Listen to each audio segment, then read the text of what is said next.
ရောက်ကြောင်းတရားကောင်းတရားမြတ်ကိုနာကြရ၍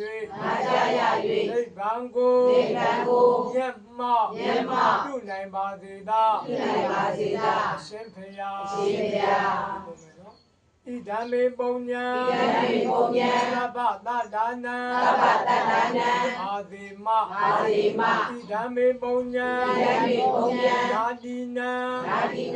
ဟောတုကလေးယခုဥပုံဝေဤတလပြည့်ကုသိုလ်ကောင်းမှုပြု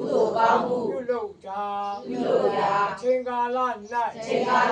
ပြုလုပ်အပ်သောကုသိုလ်ကောင်းမှုအဖို့ဘာကကိုကိုသောက်နာအိမ်သောက်နာဝမ်းချမ်းသောက်နာရက်ွယ်သောက်နာမြို့သောက်နာနေသောက်နာလောကသောက်နာသာသနာတော်သောက်နာမိဆိုင်နာဖဆိုင်နာသရှိသောနတ်ပေါင်းတို့အား၎င်းခုဘဝရှိဘဝကတော်ကြကုန်သောဝိခင်ဖခင်ယေရှုရှင်ဘုရားသခင်အပေါင်းတို့အား၎င်း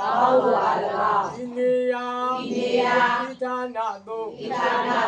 မြင်အပ်မမြင်အပ်လာရောက်ကြကုန်သောပုဂ္ဂိုလ်တတဝါအပေါင်းတို့အား၎င်းသူအားဖြင့်လူလေးပြီးသောတလကတဘဝတခန္ဓာအားဖြင့်ဘဝဇာတိချုပ်ငြိမ့်လေသောသရဏသုံးပါးကိုအမြဲမပြတ်စီကကိုယ်ွယ်လေးရှိသောဥပုံဝေခေါ်ဥမြင့်ဝေအားသူရှိမှန်၍ဥပုံဝေခေါ်ဥမြင့်ဝေအားသူရှိမှန်၍နေယခုပြုလုပ်အပ်သောကုသိုလ်ကောင်းမှုအဖို့ဘာကကိုရေသက်သွန်ချ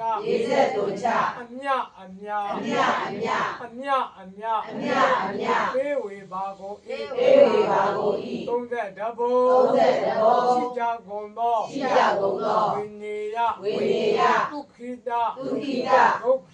ဒုက္ခိတလူနာမြမတတဝါပေါင်းတို့နှင့်တကွဒီနေ့ဤကာဒီအချိန်ကာ၌ပြီးတော်တို့ဤကုသိုလ်ကောင်းမှုအဖို့ဝါကကို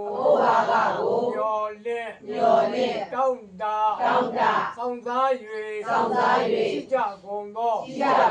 ဝတန်တရားဆက်ကဆွေဟောင်းမျိုးဟာဘိုးဘွားဟာဝိမာနိက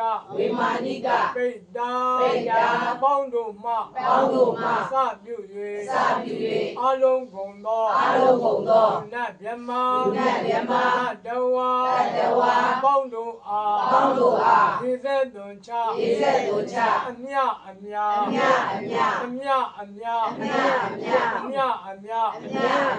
ဝေဘာကုန်၏အလုံးကုန်သောတဝါအပေါင်းတို့သည်အ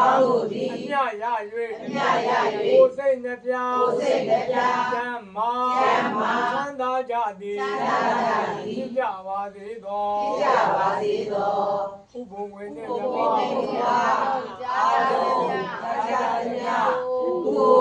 း